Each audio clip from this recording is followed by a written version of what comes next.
ایام نہر میں یعنی 3 دن جو ہیں 10, 11, 12 ذوالحجہ, اس میں حدیث میں آتا ہے کہ کوئی عبادت اللہ کو اتنی محبوب نہیں جتنا خون بہانا یعنی قربانی کرنا. تو یہ بڑی عظیم عبادت ہے اور چلی آ رہی ہے حضرت آدم علیہ السلام کے وقت سے. حضرت آدم علیہ السلام کے بیٹوں نے بھی قربانی کی تھی, اس کا ذکر قرآن کریم میں ہے.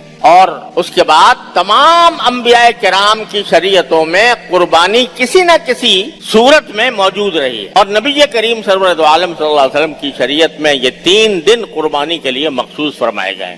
آج اس کے بارے میں کچھ غلط فہمیاں لوگوں کے دلوں میں کچھ پیدا ہو رہی ہیں اور کچھ پیدا کی جا رہی ہیں. الیاذ باللہ, جن لوگوں کو دعویٰ ہے کہ ہم اپنے عقل سے کام لیتے ہیں, وہ یہ کہتے ہیں کہ بھائی یہ قربانی کی عبادت جب ادا کی جاتی ہے, اتنے جانور قربان کیے جاتے ہیں تو قوم کا اربوں روپیہ یہ اس کے اندر خرچ ہو جاتا ہے, نالیوں میں بہہ جاتا ہے. تو بجائے اس کے کہ قربانی کریں ہم, اتنے روپے جو ہم کسی فقیر کو دے دیں, کسی غریب کو دے دیں اور اس کی مدد کر دیں تو یہ شاید زیادہ ثواب ہوگا. وہ تو شاید بھی استعمال نہیں کرتے, وہ تو کہتے ہیں ضرور ایسا کرنے میں زیادہ ثواب ہوگا. ابھی مجھ سے کوئی صاحب ذکر کر رہے تھے کہ کسی نے یہ اعلان کیا ہے کہ میں اگر قربانی کرتا, میرے گھر والے قربانی کرتے تو اتنے 1000 روپے خرچ ہوتے, تو میں نے اس 1000 روپے میں ایک کولر لگا دیا ہے اپنے محلے کے اندر جس سے لوگ ٹھنڈا پانی پیئے. تو بجائے قربانی کرنے کے میں لوگوں کے فائدے کے لیے کولر لگا دیا تاکہ اس سے لوگ فائدہ اٹھائیں. ان عقل سے پیدل لوگوں کو یہ پتہ نہیں ہے کہ ہر عبادت کا اپنا ایک مقام ہے, ہر عبادت کا اپنا ایک مقام ہے.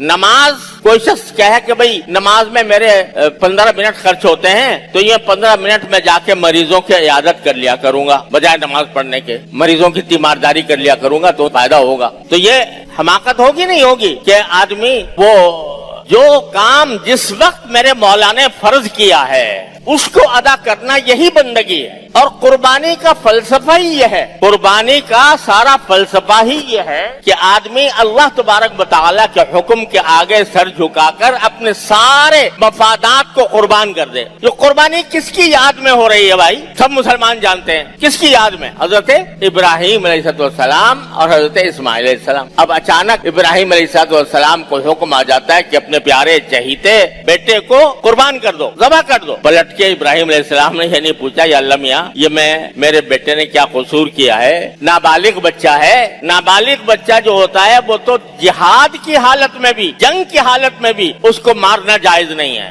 اور یہ نہ جنگ کی حالت ہے نہ کچھ ہے, نہ اس نے کوئی گناہ کیا ہے, یہ معصوم بچہ ہے, کیوں قربان کروں اس کو. اللہ تعالیٰ سے پلٹ کے نہیں پوچھا, بیٹے سے کہا کہ بیٹا میں تمہیں خواب میں دیکھ رہا ہوں کہ میں تمہیں ذبح کر رہا ہوں. بیٹے کو بتایا کہ انبیاء کا خواب بھی وہی ہوتا ہے. تو اس سے پوچھا بتاؤ تمہاری کیا رائے ہے, فانظر ماذا ترى. تو بیٹا بھی اگرچہ نابالغ تھا لیکن وہ بیٹا تھا جس کے صلب سے رحمت العالمین صلی اللہ علیہ وسلم تشریف لانے والے تھے. اس نے بھی پلٹ کر یہ نہیں کہا ابا جان مجھ سے کیا قصور ہوا, مجھ سے کیا غلطی ہوئی جس کی وجہ سے مجھے قتل کیا جا رہا ہے. جواب میں کیا بولا, جواب میں کہا کہ افعل ما تؤمر یا ابت افعل ما تؤمر. ابا جان جس بات کا آپ کو حکم دیا گیا ہے وہ کر گزری ہے اور میری فکر نہ کیجیے. ستجدونی انشاءاللہ من الصابرین, آپ مجھے انشاءاللہ صبر کرنے والوں میں پائیں گے. یہ ہے نا یادگار قربانی کی. تو اس سے آپ بتاؤ کہ یہ جو حکم تھا کہ میں اپنے بیٹے کو قربان کر دو, اس کو عقل کی کسی ترازو میں تول کے دیکھ لو,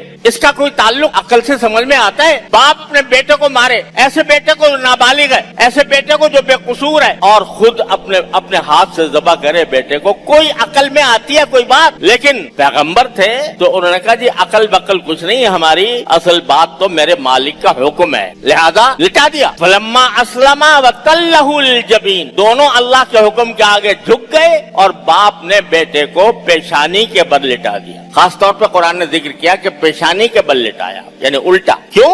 تاکہ میں باپ ہوں, کہیں جب چھری چلاؤں اس کے اوپر اس کا معصوم چہرہ میرے سامنے آئے تو کہیں میری چھری رک نہ جائے, تو الٹا لٹایا. یہی آزمائش تھی. اللہ تبارک و تعالیٰ نے فرمایا کہ تم نے خواب پورا کر دیا,